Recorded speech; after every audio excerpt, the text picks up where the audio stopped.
Survey రాళ్ల పైన పెద్ద ఎత్తున బొమ్మలు వేశారు. దాదాపు 700 కోట్ల రూపాయలు ఖర్చు అయ్యింది. ఒక రకంగా చెప్పాలంటే ఉత్తరాంధ్రలో సాగునీటి ప్రాజెక్టులకి ఖర్చు పెట్టాల్సినటువంటి దానికంటే తక్కువ పెట్టారు.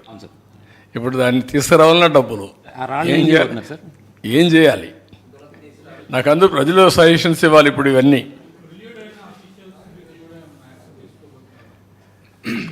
రాయకుండా మీరు పత్రిక వాళ్ళ పని కూడా తీసుకోవాలి. ఇప్పుడు కాదు, నేనేమంటున్నానంటే మీకు అందరికీ ఇది ఒక ఇటీవల కాలంలో నేను కొన్ని టఫ్ స్టాండ్ తీసుకుంటున్నాను. మనుషులు కావాలి కదా పనిచేయడానికి.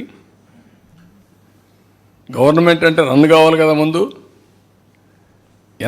ఎంతమందిని పనిష్ చేయగలుగుతాం కూడా అర్థం కావడం లేదు నాకు.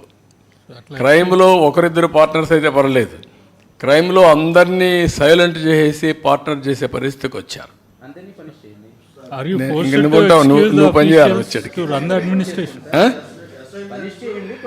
అదేనయ్యా, నువ్వు చాలా తెలివి. నీకు 5 ఏళ్ళ తర్వాత నేను మళ్ళా మాజీ అవ్వాలనుకుంటున్నావు. ప్రజలకు సమస్యలు పరిష్కారం.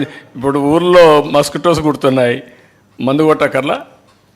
నేను 5 ఏళ్ళ తర్వాత వస్తాను, ముందు అందరినీ పనిష్ చేసి రిక్రూట్ చేసి వస్తానంటే అవుతుందా? గుర్తుపెట్టుకోవాలి, 3 రాజధానులు ఏమైనాయి. కానీ పనిష్ చేసి తప్పు చేసిన వాళ్ళు వదిలిపెట్టను, కానీ పని కూడా కావాలి. 2 బ్యాలెన్స్ ఉంటుంది.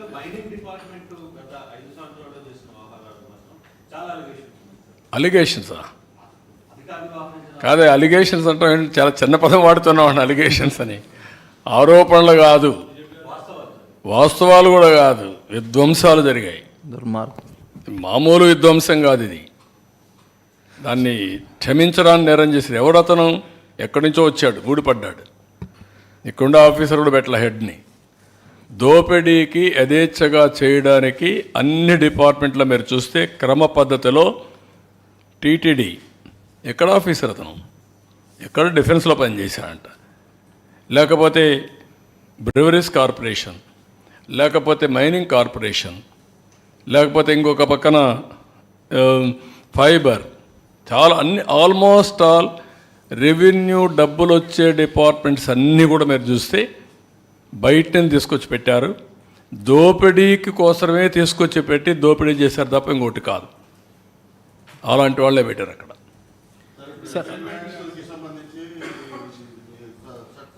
మైక్